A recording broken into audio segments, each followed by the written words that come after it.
ఏడేడు 2 మాసాలు అయిపోయింది, 2 వర్షాలు కూడా అయిపోయింది. నా విగ్రహ ప్రతిష్ట చేస్తానని మాట తీసుకుంటున్నారు, కానీ మీరు మాత్రం చెయ్యట్లేరు. మీరు కానీ నా ఆగ్రహానికి మీరు గురి అవుతున్నారు. ఇప్పుడు మాత్రం నేను మీ మాట ప్రకారమే ఏడేడు సంతోషంగా ఆనందంగా సరిపెట్టుకుంటున్నాను. నా బాల బచ్చలందరినీ ఏ ఆపద వచ్చినా నేను కాపాడుతున్నా. ఏ ప్రమాదాలు వచ్చినా కానీ కాపాడుతున్నా. మీరు మాత్రం నా మాటకు మాత్రం ఆచరించట్లేరు. అది మాత్రం మీరు నాకు ఆగ్రహానికి ఇస్తుంది. ఆచరించకపోవడం అనేది ఏం లేదు తల్లి. ఎసురుబాటు లేక ప్రతిష్ట చేయలేకపోతున్నామే తప్ప చేయకూడదనేది ఇట్లా కాదు తల్లి. ఒకళ్ళు ఇద్దరు అడ్డుపుల్ల వేసినందువల్ల ప్రతిష్ట ఆగిపోయింది. ఎవరు అడ్డుపుల్ల వేసినా గాని తొలగించేదాన్ని నేను ఇంకా మాత్రం ఊరుకోను.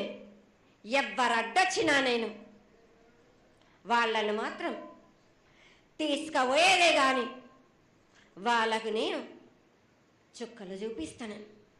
ఇంకా మాత్రం మాత్రం ఊరుకోను బాలక. చాలా సంతోషం తల్లి. నువ్వు అండగా ఉండి చేయించుకున్న పక్షంలో తప్పకుండా నీ ప్రతిష్ట చేయించుకుంటాం. ఆగ్రహం వద్దు తల్లి. వాళ్ళు నీ బిడ్డలే, వాళ్ళు కూడా చల్లగా చూడాలి. తర్వాత ఈ సంవత్సరం పసిపిల్లలు బాగా అందరూ ఎలా ఉంటారు.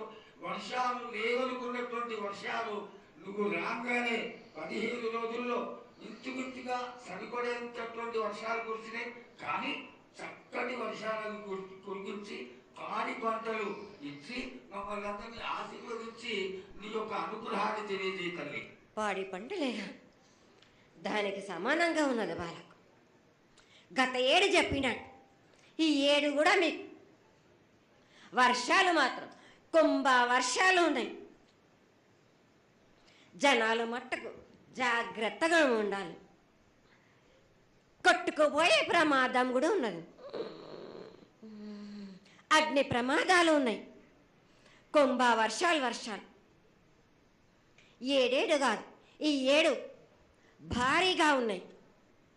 జనాలు మట్టుకు సగానికి సగం కొట్టుకుపోతూనే ఉంటారు. వాళ్ళకు ప్రాణ నష్టం కూడా జరుగుతుంది. అది జరగకుండా ఆపాల్సిన బాధ్యత నీదే కదా తల్లి. ఏడేడు కాదు వాళ్ళు, అది జరుగుతూనే ఉంటుంది. కానీ ఈ ఏడు మాత్రం భారీగా ఉంటాయి. ప్రమాదాలతో పాటు వాడి వరుసలు లేకుండా జనాలు మట్టు బాలబచ్చలు ఇట్లా ప్రవర్తిస్తుంటారు. ఎట్లెట్లా ఈ విధంగా మీరు చేస్తుంటారు. వాయు వరుసలు లేకుండా కళ్ళు తల పైకెక్కి మీరు ఘోరాలు చేస్తుంటే అట్లట్లు మీరు ఈ ఏడు మీరు ప్రమాదాలు జరుగుతూనే ఉంటాయి. ప్రాణ నష్టం కూడా జరుగుతూనే ఉంటాయి. వాళ్ళని మాత్రం నేను మాత్రం వదిలిపెట్టను.